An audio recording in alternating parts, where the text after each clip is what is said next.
What's happening? So today we're going to do some dry fire practice. Haven't been doing too much dry fire practice, so really won't be using a timer too much.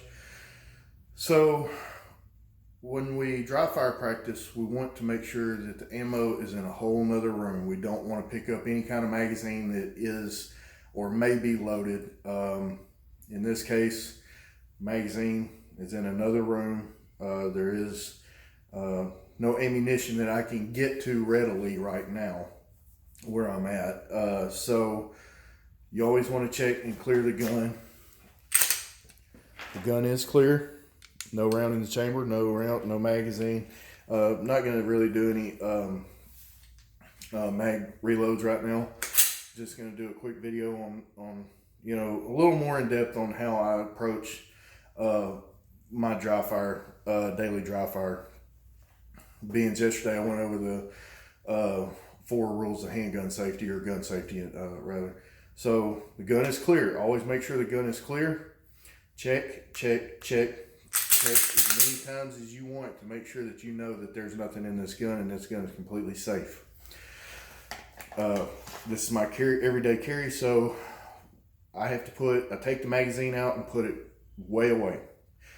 And then the magazines that I use for range use and practice, I make sure that they have absolutely no ammunition in them. I'm not going to be using any today, but I make sure that they have absolutely no ammunition in them before I start. And I literally say starting dry fire, and I say it out loud. So I give myself a verbal cue that, hey, the gun is clear. I'm safe to run my dry fire practice. And you always want to do it. There's nothing on the other side of this wall that if the gun was inadvertently hot, that I wouldn't shoot anybody across the street or anything like that. So you need to think about where you dry fire, what's on the other side of where you're dry firing, and that goes back to know your target and what is beyond it. So I have a series of 1, 2, 3, 4, 5 paper plates. I'll spin it around real quick, see if I can give y'all a look. Right there on my bookshelf. And then I have the human silhouette target, and I have like a B8 target. So, pardon the poor cameraman skills. So I have all these targets to choose from. If I want to do,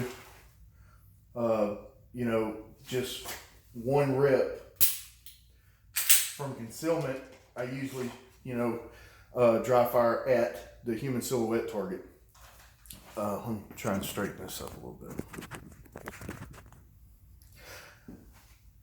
If I want to practice transitioning targets, from target to target,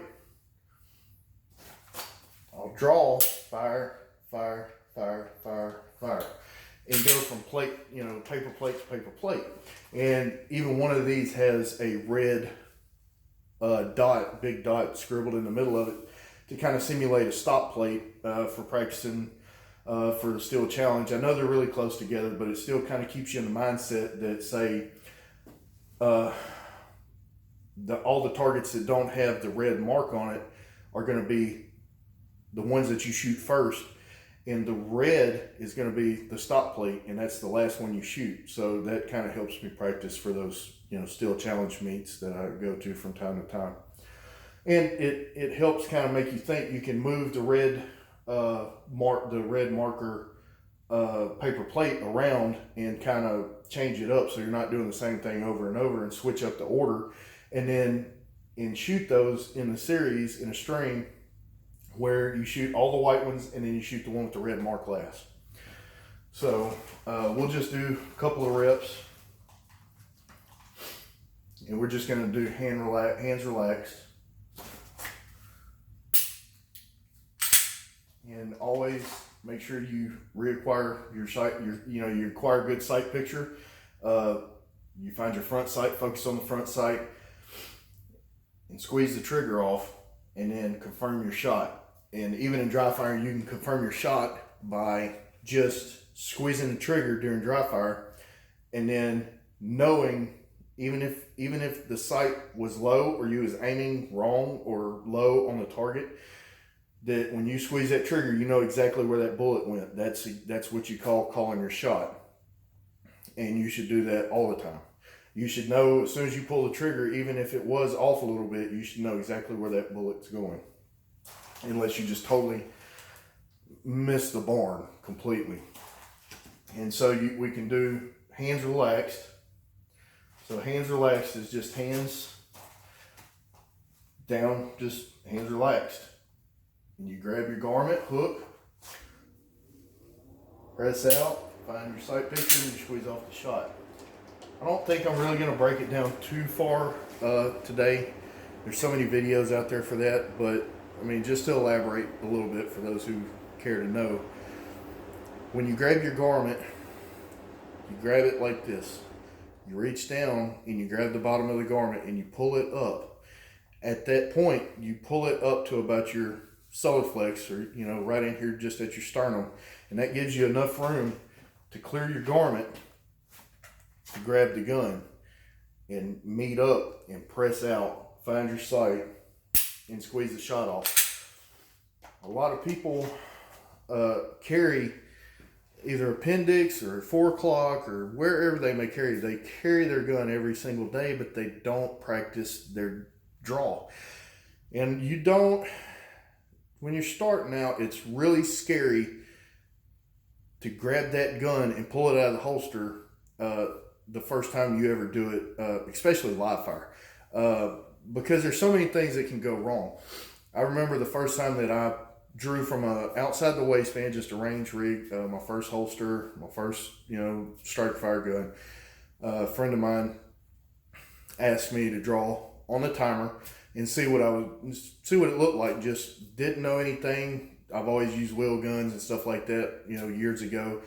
And at this point, this has been about 3 or 4 years ago. Whenever I grabbed the holster and came out, it felt intuitive because I've already had holsters and guns. But the whole point was, whenever you think that you can draw fast until somebody puts you on a shot timer. I think my draw was like 3.5 or 4 seconds the very first time I ever did it for time, and it was really appalling. So you have to think in a self-defense scenario that a lot can happen to you in 3 to 4 seconds. So you really want to work at it and get it a little faster, a little bit at a time. Don't try and become Quick Draw McGraw overnight. It's not going to happen. It doesn't happen. So you just need to work on the fundamentals and just grab the garment, clear the gun, get a good grip, come out, clear, press out, get your sight, and squeeze the trigger. Another one that I really need a lot of work on is the surrender position or hands up position. And that's where your hands are like this and you maybe like, hey, back off, whatever. And that's whenever both hands go down, clear the garment, press out, and shoot. I'll do some videos on this a little more in depth if there's any interest. I'm not gonna sit here and talk till I'm blue in the face if nobody really cares to know what I have to say about it, and I'll just keep doing my dry fire videos and my rambling videos, and because I really don't have a captive audience, so this is my captive audience, my cell phone. So I just do what I want, and this video content, I just put whatever I feel like saying, and I don't have any followers, and it really doesn't bother me because this stuff is really for me, because if you can teach it, then you can understand it. If you can, I think Einstein said, if you can make your 80-year-old grandmother understand it, then you have a pretty good grasp on what's going on with whatever you're trying to teach somebody. So I'm going to do a couple more reps, and then I'm going to close it out.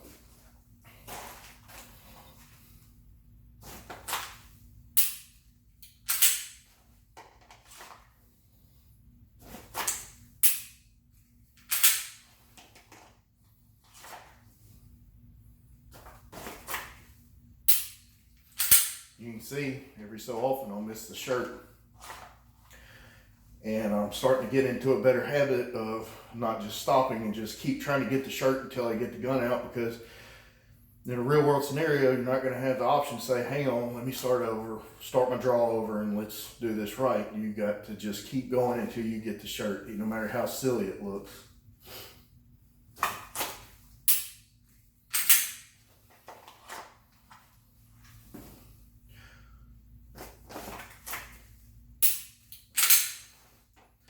This render position is really difficult for me. I have yet to master it.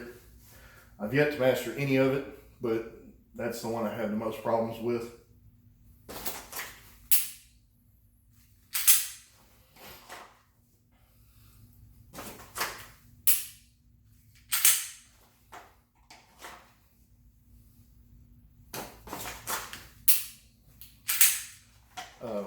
Side note, I do have a TXC holster on the way. I'm really excited to talk to Tyler about it on Instagram. It's for the light bearing M&P 2.0, M2.0 with the Enforce. So very excited to get that in. I can't wait. I hope it comes today. And once I get that in, I'll probably do a video on it, talking a little bit about the difference between a garbage holster, a cheap holster, and a good high-end holster. And we'll kind of cover that, because it does make a huge difference. So go dry fire, practice, learn something, ask questions, all that good stuff.